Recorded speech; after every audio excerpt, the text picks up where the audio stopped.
Very important point raised, and I'd like insight from Dr. Asma Shakir on this. As we talk about the ceasefire, a very welcome development. We've talked about this. As the development unfolded to us. But when we talk about the mediation process, of course, how it's going to go forward, what do you think the conditions that are and the guarantees that are going to be, that should be given to Pakistan? Because it's not the first time that we see India using their false flag operations as a pretext for their aggression and provocative nature. Your take on that? Yes, when we see Pakistan's threshold when it comes to our sovereignty, on number one, I would place Indus Waters Treaty. So our first demand should be that India would abide by the clauses of Indus Water Treaty and would not use it again as a weapon of war or as a weapon to bargain with Pakistan the water issue. Number two should be that in case of any violent incident in India, there would be an international inquiry under the framework of international law, which would declare that which country or which group or who is responsible for that violent attack. Without that, India would not blame Pakistan. Number three, that as per the spirit of Shimla Agreement, India would start negotiating with Pakistan about how to implement UN resolution on Kashmir dispute and find a solution.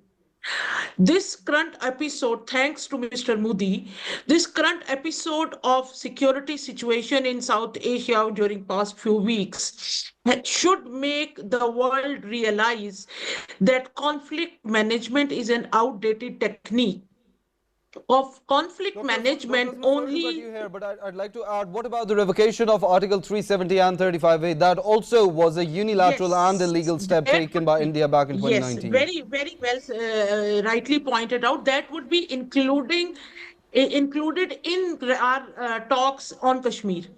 That how to implement UN resolution, and there would be several other points on which both countries would negotiate, and revocation of reinstating the Article 370 would be one of them. And this is the right time to diplomatically make the world believe that conflict management only ensures negative peace, because the threat of war is imminent in it. So it is the right time that between two nuclear states, international community should play their role to implement UN resolutions on Kashmir, so that the issue of Kashmir can be resolved permanently. This region, Pakistan and India, cannot afford to be a brink of conventional or non-conventional war after every few years.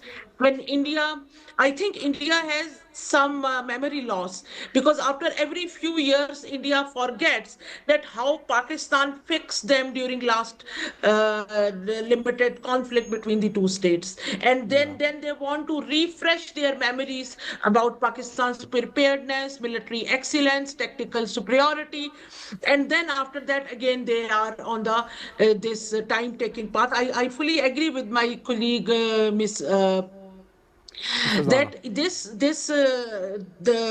Farzana, that this India takes time. India wastes time as a time taking strategy. But what military excellence Pakistan has proved during past few days, to achieve that, India needs decades of training and decades of. It is not about the machinery India has. It is about the usage, the quality of its. And not just training, I'd say courage as well. That needs decades.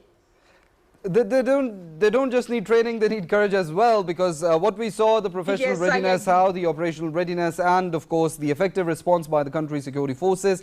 We saw how the Indian side suffered losses, and of course talks about the vigor, the courage and the bravery that Pakistan's Jawans have, and of course a response given to them, a very befitting and effective response. And we saw how India, of course, a very embarrassing situation for them that they face domestically, and have also we also saw the criminal silence that was prevailing in India for the past many days because of no evidence that they could provide, no answers that they had to the questions being raised by the Indian masses. But of course, they continued with their aggression and provocation. Pakistan has responded, and it is a response that the enemy will remember for years to come. Unfortunately, that's all the time that we have at the moment. Dr. Asma Shakir, Executive Director of CISSAJK chapter, Ms. Farzana Yaqub, former Minister of Azad Jammu and Kashmir, and